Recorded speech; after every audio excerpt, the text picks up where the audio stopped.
Olá, seja bem-vindo ao podcast 45 do Primeiro Tempo, versão especial agora nesse período de pandemia. Continuamos ampliando a abordagem, os episódios são quase que diários, sempre trazendo pessoas que podem nos ajudar a entender um pouco tudo isso que está acontecendo e mexendo com todos.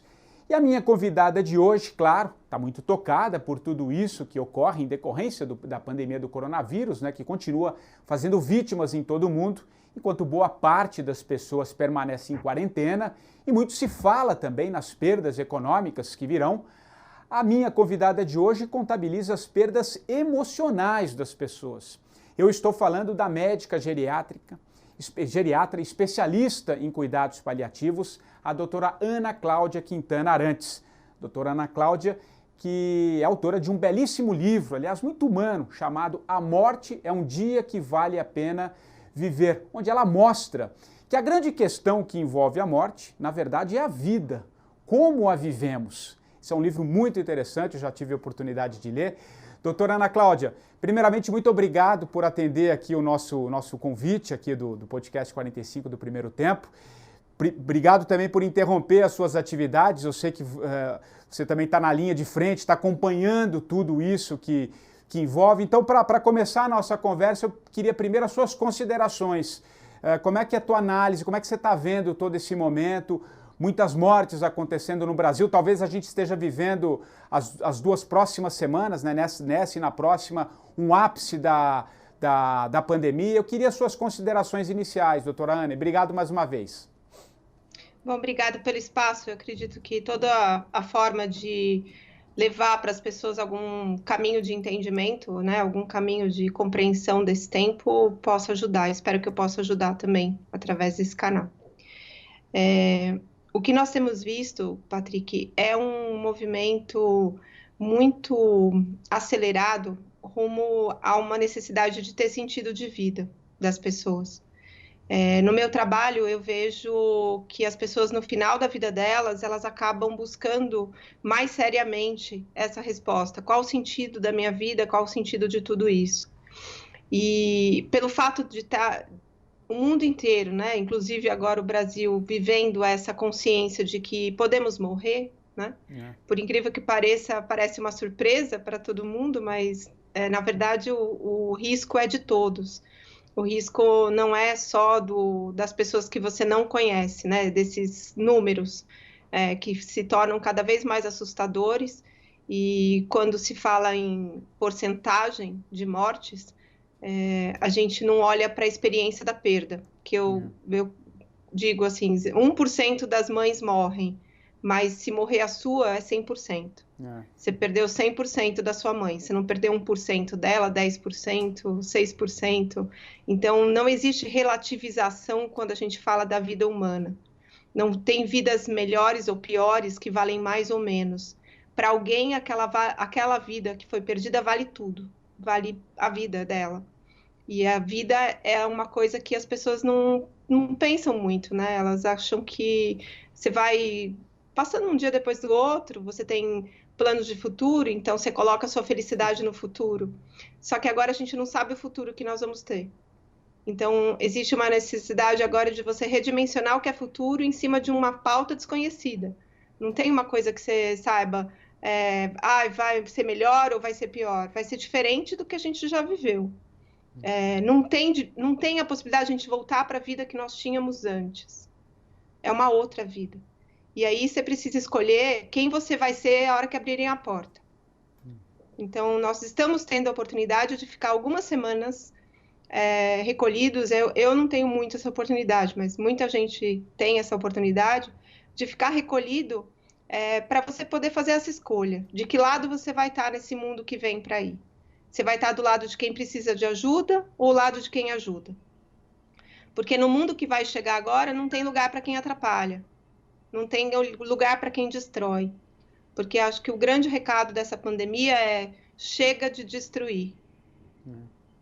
Porque a gente está colocando a nossa própria vida em risco muito antes de um vírus. E agora o vírus ele é invisível. A gente não precisa mais ter porte de arma no país, porque nós somos a arma. Nós somos capazes de matar de 3 a 10 pessoas. É como se a gente inoculasse um veneno nas pessoas à nossa volta, se você estiver contaminado. Então, esse valor que você dá para se proteger, para proteger as pessoas que você ama. Quem tem noção do valor da vida vai ocupar um espaço de maior dignidade no mundo que vai chegar. Quem não tem esse valor, é possível que não tenha espaço para continuar nesse mundo. E, doutora Ana Cláudia, é interessante, né? Porque o vírus é invisível, né? E eu acho que nunca foi agora tão visível a morte, né? A morte sempre existiu, né? O problema é que a gente tinha uma outra relação com ela, né? Muito talvez pelo nosso estilo de vida, sempre ocupado, sempre procurando atividades. A gente nunca para, de fato, para olhar para a morte, né? E você fala muito isso também nos seus livros, até em função de todo o seu trabalho. Mas talvez pela primeira vez, eu digo primeira vez na história recente, história contemporânea, a gente está sendo obrigado a parar e se depara com a morte, porque o vírus ele é muito democrático em vários aspectos, né? Eu acho que ele pega todas as camadas, ainda que neste atual momento, talvez a preocupação agora maior, né, passado esse susto, seja nas classes nos bairros mais afastados, mas enfim, o vírus é democrático de alguma maneira. O que eu lhe pergunto é o seguinte, agora, de fato, a gente está sendo alçado para essa visão, né? E essa visão, dentro disso, tudo que a senhora está dizendo, é uma grande possibilidade. A senhora acredita que isso de fato vai acontecer? A gente pode passar a ter um outro olhar sobre a morte? Talvez essa é a pergunta que eu queria te fazer e te ouvir. Eu sei que a escolha é de cada um, né? É muito individual, né? Mas o que você espera, assim? Eu penso assim, é como se, quando você olha para sua morte, Patrick, você tem a chance de dar um significado, um sentido muito mais intenso para a sua própria vida. Então, você falar sobre a morte, você conversar sobre isso de uma maneira comprometida, sem tirar sarro e nem ficar amedrontado com isso, se você respeitar essa realidade que vai acontecer com você, é como se você entrasse num acelerador de felicidade, assim. Você se torna uma pessoa realizada com muito menos necessidades que a gente vai criando ao longo da nossa vida, achando que a gente precisa. E aí, quando você dá um checkmate assim, tá, mas se a vida acabar semana que vem, o que eu preciso mesmo? Aí você vê que você precisa de bem pouco. E talvez o que você precise você não tenha, que é amor, por exemplo. Então, quando você se dá conta disso, você revigora a essência da sua vida. Você olha para aquilo e fala, isso faz sentido. Então, para as pessoas, o que eu estou vendo agora, né? Os feedbacks que eu tenho das pessoas que estão mais próximas de mim, não mais próximas talvez como amigas, mas que têm os tais os seguidores, né? Muita gente agradecendo o fato de ter lido o livro antes da pandemia. Antes, há tempo de pôr em prática o que eu convido as pessoas a fazerem. Porque quando eu falava demonstre afeto e a pessoa podia encontrar com o pai e a mãe para abraçar e falar, olha, obrigada pela minha vida, né? Já valeu a tua parte no mundo de ter me colocado no mundo. Eu posso ser feliz porque você se arriscou para eu nascer, né? Então, você podia fazer isso antes. Então, as pessoas que fizeram isso antes, elas estão vivendo um momento de pandemia sofrido, sem dúvida. Eu também estou sofrendo. Não é uma coisa assim, a morte é meu dia a dia, então tudo bem. Não é assim. Eu me importo. E as pessoas todo mundo que tem, né, essa noção de valor da vida se importa com o que está acontecendo. Mas as pessoas que pensaram na morte antes disso acontecer, elas estão mais tranquilas, porque tem muita gente que, pelo fato de ter pensado na morte, falado sobre isso antes, não está devendo nada para a vida. Mas por que a gente está tendo tanto pânico agora? Porque a grande maioria das pessoas está devendo muita coisa para a própria vida. E não deu tempo de acertar as contas antes da pandemia. E a gente não sabe como que vai ser a vida depois disso. Então, quem ficou ausente da própria vida até agora, de repente está dentro de casa com essa realidade frente a frente, dia e noite, 100% do tempo. E é tipo assim, não dá mais, você não vai ficar mais adiando essa lição. Agora vai ter que aprender. quem perder essa chance, a minha impressão é assim, tipo, você ganhou um bilhete premiado da Mega Sena e você fala assim, não vou lá trocar, imagina, besteira, né? Então, quem perder essa chance é uma pena, né? A gente pode passar a ter uma outra relação com a vida, né? Quando a gente entende um pouco a finitude. Aliás, me ocorreu aqui agora te ouvindo, né? Eu até reli um livro essa semana passada que eu terminei. Eu ouvi o Milton Ratum, aqui, o nosso ficcionista, no programa, e ele citou o livro A Morte de Ivan Ilitch, do Tolstói, né? E é muito interessante, quando ele citou, eu já tinha lido esse livro lá atrás, mas é um livro fininho, rápido, enfim, e eu resolvi reler o livro. E é interessante, né, um pouco tem muito a ver com isso que você fala, porque o Ivan Ilitch, quando ele se depara com a morte, né, uma doença incurável, ele passa a rever a vida dele, tudo que ele não fez, né, os arrependimentos, o estilo de vida, muito dentro da aristocracia russa, né, um certo vazio existencial, e quando ele está na finitude, né, que ele está já muito próximo da morte, ele quer falar da morte com os familiares, com as pessoas próximas, mas ninguém entende, né? Que ele chama de uma grande mentira, que as pessoas vivem uma grande mentira. E ele passa a refletir isso e só conversa com o copeiro, né? Que é um dos serviçais da casa dele, enfim, e que entende um pouco isso. Então é interessante, né? A gente, talvez é isso que você disse, né? Talvez é um bilhete premiado, no sentido da gente refletir, né? A gente conseguir olhar ou viver um outro segundo tempo de vida, né? Eu não sei. Fala um pouquinho sobre isso, doutora Ana. Esse livro é mágico, né? É mágico. É uma visão... Você vê que a questão da morte é algo que permeia o mundo ocidental desde sempre, né? E agora o mundo ocidental tá precisando chegar numa percepção do que é o sentido de vida de uma forma muito mais verdadeira, muito mais íntegra, né? Então, essa chance de você conversar sobre isso vai desfazer essa grande mentira de que nós somos superpoderosos, de que a gente dá conta de tudo, que o dinheiro é tudo, né? Então, você pode ter todo o dinheiro do mundo. Se o vírus te pegar e ir para um caminho dentro do seu corpo que acabe com o seu pulmão, não tem dinheiro no mundo que te salve, entendeu? Não tem. Você pode pegar a grana dos 7 bilhões de pessoas nesse planeta, você não vai conseguir salvar uma se o vírus realmente seguir um caminho dentro do corpo dessa pessoa que leve à morte. Pode ter toda a infraestrutura, você vê nos grandes hospitais, ainda tem gente que morre, muita gente morre, né? Eu penso que, assim, não vai morrer todo mundo. Não vai ser 100%, não vai dizimar a humanidade nesse momento. Quem sobreviver vai fazer o quê? Né?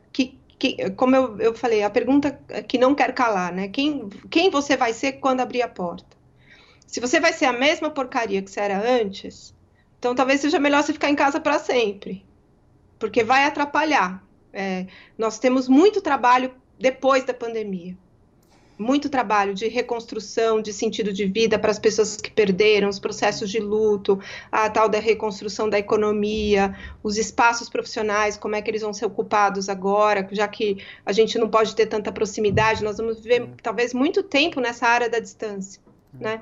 Então, qual é a reflexão que as pessoas possam ter para quem vai sobreviver? Porque agora o medo é de morrer, né? Então, vamos supor que a gente não morra. O que nós vamos fazer com o mundo que vai chegar depois? E, doutora Ana Cláudia, falando um pouquinho do teu livro, né, A Morte é um Dia que Vale a Pena Viver, que você ouve muito porque faz parte do teu trabalho, né, toda a construção de carreira, você convivia muito, né, com essas pessoas já na finitude. O que quando a gente chega nessa fase final da vida, você ouvia? Compartilhe um pouquinho conosco, depois, claro, quem se interessar vai ler o livro, quem não leu ou quem vai ler o livro. O que você mais ouvia dessas pessoas que chegam no final da vida? Compartilhe um pouco conosco aqui. Eu penso que acho que a lição mais valiosa que essas pessoas aprendem é que a vida vale a pena. A vida é boa, mesmo para as pessoas que tiveram vidas difíceis. Então, o primeiro livro, né? O meu primeiro livro, poucas pessoas sabem, mas o meu primeiro livro foi de poesia. E aí o segundo livro foi A Morte é um Dia que Vale a Pena Viver. E eu acabei de lançar no meio da pandemia aí o terceiro livro, que chama Histórias Lindas de Morrer, que é um pouco a resposta do que você me perguntou. A Morte é um Dia que Vale a Pena Viver é um modo de fazer, né? É um modo de ver, não é o único, não é o certo, não tenho essa pretensão de propor um modo certo, mas é um convite, né? Para você, da forma como você pode ver o que significa a morte, o que é a vida dentro dessa consciência da morte. E o terceiro livro, que é o Histórias Lindas de Morrer, é o que acontece quando você faz o que eu proponho no primeiro. Então, são as histórias das pessoas, não são as melhores histórias, as únicas histórias, mas são as histórias que refletem o que eu percebo como o maior conteúdo das perguntas que eu recebo, dos questionamentos que eu recebo. Qual que é o sentido? Então, a melhor forma de você dar uma resposta é uma resposta que vem através de uma história. Então, nós precisamos fazer escolhas com os nossos legados, né? As pessoas que eu contei as histórias são pessoas que deixaram um legado para mim, um legado de memória, um legado de comportamento, até. E esse legado não é uma herança concreta, né? De você deixar um apartamento, você deixar uma roupa, você deixa uma pensão. Legado é modo de viver. Né? É o jeito que você ensina as pessoas, através da sua história de vida, você ensina para as pessoas à sua volta um jeito de viver. E esse jeito de viver, ele pode ser aprendido e ele pode ser compartilhado. Então, quando a gente conta uma história de uma pessoa que morreu, a gente está contando uma história de uma pessoa que teve sucesso na sua existência, porque ela completou a existência dela. A história é aquela. Se é bonita, se é feia, se é uma história de sucesso profissional, de sucesso afetivo, a opinião de sucesso é de quem escuta a história, de quem assiste, mas de quem vive, o sucesso é você completar e falar, dei conta, eu fiz isso, eu passei por todas essas etapas e eu fiz o melhor que eu pude.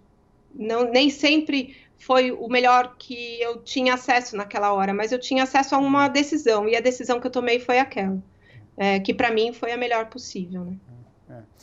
Não, e é interessante, né, porque continua vivo, né, na memória de quem fica, né, esse legado, né, eu acho que isso nesse sentido, a morte vale a pena viver, nesse sentido também, né, que é a da vida, né, Ana, acho que isso é muito interessante.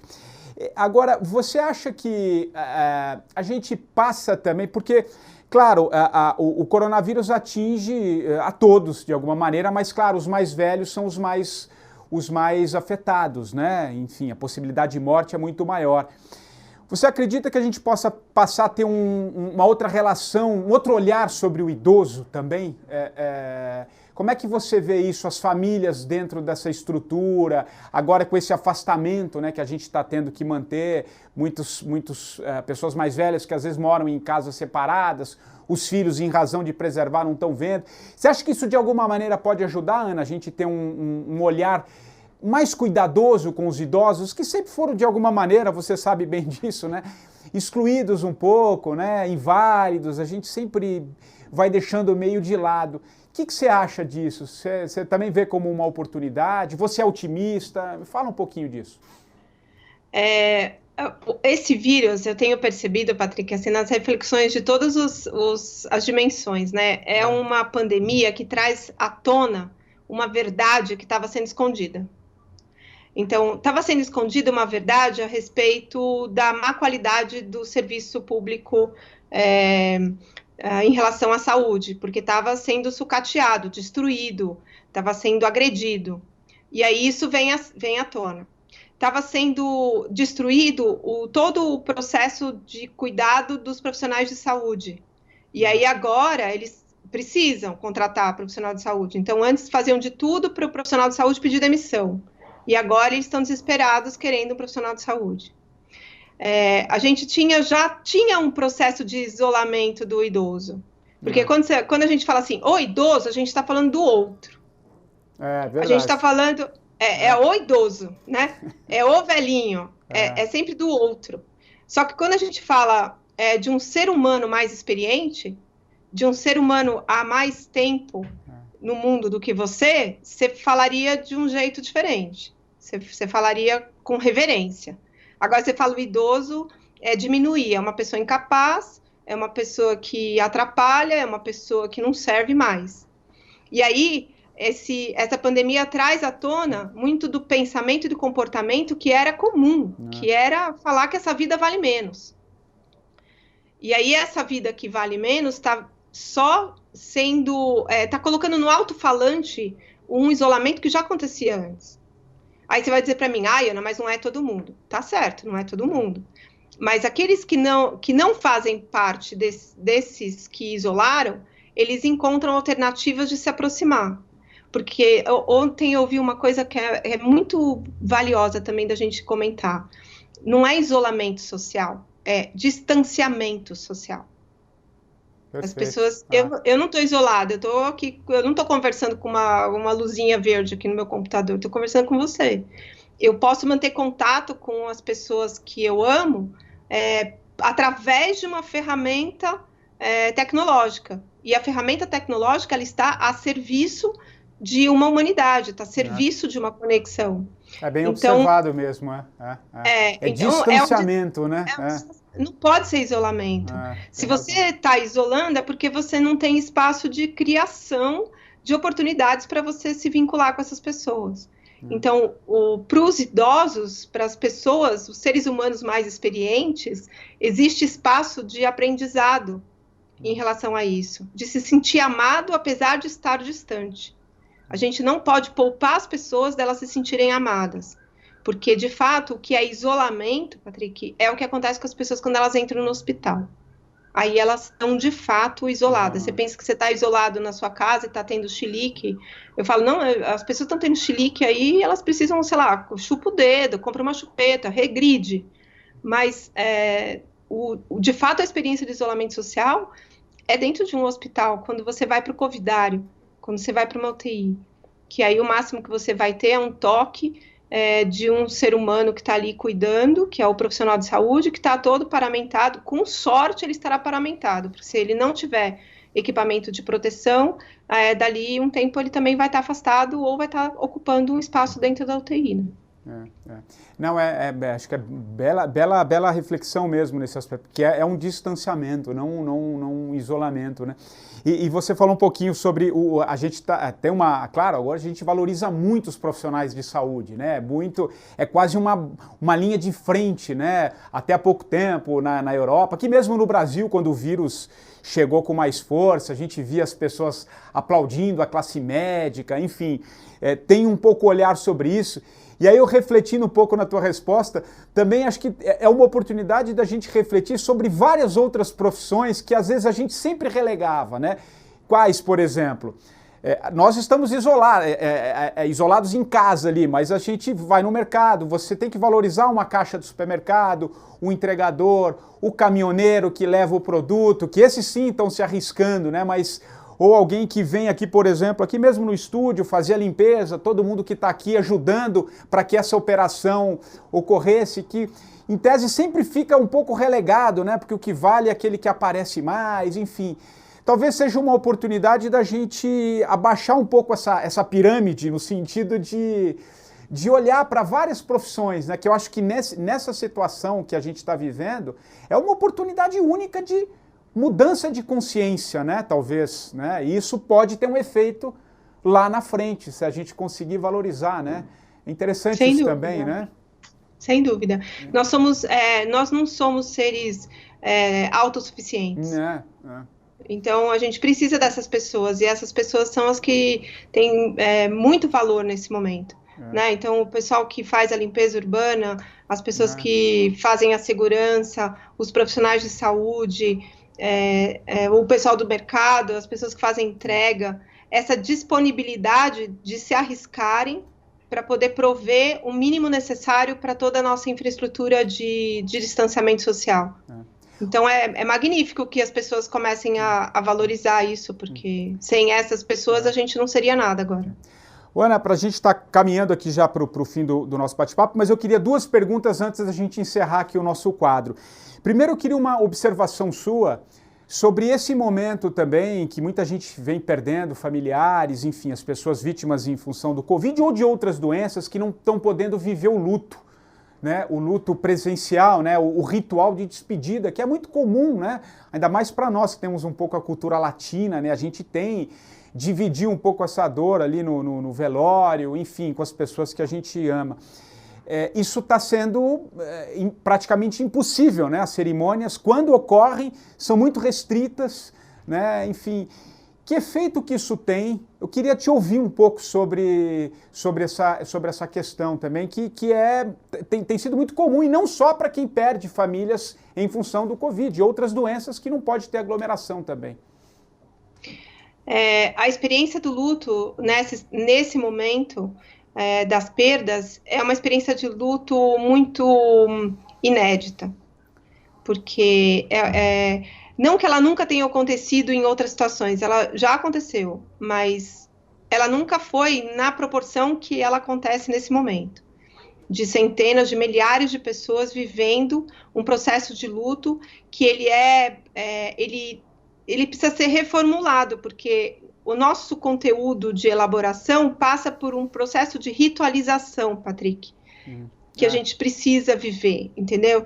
De você receber a notícia presencial lá, que você vai no hospital, que o médico te dá a notícia, ou que você está no quarto do seu familiar, que você beija ele a hora que ele está indo, que você faz uma oração, que vem as pessoas para se despedir, que elas se emocionam, que elas olham nos olhos, que elas conseguem falar umas com as outras, elas se protegem fora do quarto, se abraçam, se consolam. E aí depois você tem o funeral, onde as pessoas vão para expressar os sentimentos para aqueles que ficaram e perderam. E as pessoas vão e olham aquele corpo, e olhar o corpo é algo que ajuda na ritualização. Tanto que a gente tem um processo de luto complicado quando você não tem corpo. Por exemplo, acidentes de avião, cai no meio do mar, né? Ou recentemente a questão das barragens, que algumas pessoas não foram encontradas. Então, quando você não vê o corpo, você não vê que a pessoa morreu, é como se faltasse uma cena da elaboração do processo da perda. E depois você vai viver esse processo de luto, e o que te salva do processo de luto é o amor que você experimentou durante a vida daquela pessoa que estava com você. E aí, no final dela, você não pôde expressar amor, você não pôde sentir o amor dela por conta desse isolamento. Nós não vamos ter só mortes pelo Covid, nós vamos ter mortes da era Covid. Isso vai ficar marcado para a nossa história. Na era Covid, quem morreu de câncer também não teve funeral. Na era Covid, quem morreu de acidente de carro também não teve funeral. Quer dizer, não é um privilégio de uma doença, é um ônus do momento que nós estamos vivendo. Então, isso vai ser um luto mais trabalhoso, nós vamos ter que ter novas formas de vivenciar isso, né? Essa coisa de você poder fazer o encontro através da tecnologia, se fazer uma celebração de 7º dia com muitas pessoas aqui na tela do computador, né? Onde elas podem expressar esse sentimento com a pessoa que perdeu. Isso é real, isso é humano, não é porque você está falando pelo computador que você está deixando de se emocionar, de se importar, mas é uma forma de reconstruir essa ritualização. É um caminho que a gente vai ter. Vai ser muito sofrido, está sendo muito sofrido. São vários tipos de luto, né? São várias maneiras de luto, né? E claro que cada um reage de uma maneira, cada um é cada um, né? Mas talvez não viver isso do jeito que em tese teria que ocorrer, esse ritual de despedida, pode fazer então com que o luto se estenda por um período maior e traga outras consequências também. Essa é uma preocupação que você tem um pouco pela sua experiência? Quando você entra num processo de luto, quem estiver ouvindo a gente que já perdeu alguma pessoa que ama, vai entender perfeitamente do que nós estamos falando. Quando você perde uma pessoa, você perde uma referência de um mundo de segurança. E aí esse mundo de segurança, que é um mundo que habita dentro de você, e essa pessoa não está mais na sua vida, faz com que você tenha que desenvolver uma nova relação com o mundo e tenha que reconstruir a sua relação com o mundo fora. E quando você vai reconstruir isso, você passa por um tempo muito disfuncional, você não consegue trabalhar, você não consegue comer direito, você pode adoecer, você pode sofrer acidente porque você fica distraído, você tem problema de sono, você vai ter uma série de comportamentos que afetam o teu desempenho na vida, que precisa de paciência, precisa de proteção, precisa de cuidado. É possível que os processos de luto vinculados a sentimentos de culpa, por exemplo, das pessoas que não se despediram ou que até de alguma forma promoveram o risco do Covid para seus amados, dificulta mais ainda a elaboração desse luto. Então, quando se fala das consequências, né, da vida social que a gente vai ter, profissional, financeira, econômica, administrativa, ela vai sofrer consequências do luto. Não vai ser só quem vai faltar no trabalho não é só a pessoa que morreu. Quem vai faltar no trabalho é a pessoa que morreu e todo mundo que amava ela, que se for para trabalhar, não vai trabalhar direito. E existe uma dificuldade muito grande da compreensão, às vezes me parece até uma limitação cognitiva, de compreensão das pessoas que estão totalmente achatadas naquela dimensão da economia. Então, presta atenção, turma da economia, mortos e zumbis existenciais, porque perderam o seu sentido de vida, estas pessoas não fazem rodar a economia. Você pode fazer propagandas incríveis de venda. Se você tiver perdido a pessoa que você mais ama, você vai quebrar a televisão, você não vai querer comprar nada. Então, não vai fazer sentido você ter dinheiro no banco, ou você ter uma cama com um colchão NASA, ou você tem um carro blindado. Se você se trancar dentro do carro blindado, você não vai conseguir se proteger da dor, da saudade da pessoa que você ama. Então, não existe proteção contra essa dor. E a proteção contra essa dor é a gente poder vivenciar uma vida que tenha sentido, que tenha espaço de afeto, que você possa mudar a vida da pessoa para melhor e deixar pistas na vida dela de que você existiu e que valeu a pena você ter estado no mesmo tempo, na mesma dimensão que a existência dela. Quer dizer, tudo é humano, né? Tudo é um olhar humano, né? Acho que essa é talvez essa seja a grande possibilidade de mudança, né? Eu torço muito, eu não sei se o teu grau de otimismo com relação a tudo isso, mas não me lembro de algo com uma oportunidade tão gigantesca, com todas as dores, com tudo que está envolvendo. Ninguém está achando aqui uma maravilha o que está acontecendo, mas a gente olhando por esse aspecto, talvez seja a grande oportunidade de fato, né? É uma escolha pessoal, é uma escolha de cada um. Não acho que virá uma grande mudança, mas eu acho que é um olhar individual sobre uma série de questões que podem mudar o jogo lá na frente, né, doutora Ana? Sim, espero que sim. A minha esperança é essa, que a gente tenha um mundo melhor. Para a gente encerrar efetivamente, eu queria que você indicasse um livro, né, algum livro que converse com esse momento. Pode ser o seu livro, talvez o seu editor vai querer que você edite o seu livro, pode ser o seu livro e mais um, para de repente você quiser indicar alguém, e depois também uma música que encerra aqui esse bate-papo, enfim, queria o teu olhar, enfim, são essas duas coisas para a gente encerrar efetivamente. Bom, então eu penso que Histórias Lindas de Morrer é uma boa companhia para esse tempo. Aí eu faço um convite de que as pessoas leiam uma história por semana, porque aí vai passar esse tempo de pandemia em boa companhia, porque cada personagem vai ensinar bastante durante uma semana. Um livro que salva a minha vida sempre, eu já li incontáveis vezes, Cartas a um Jovem Poeta, do Rainer Maria Rilke, e tem muitas respostas para esse tempo que a gente está vivendo. E já que eu falei 2 livros, eu vou falar 2 músicas. Ótimo, pode ser. Gilberto Gil, Não Tenho Medo da Morte. Legal. E dele também, Se Eu Quiser Falar com Deus. Que legal, gostei das escolhas, adorei. Enfim.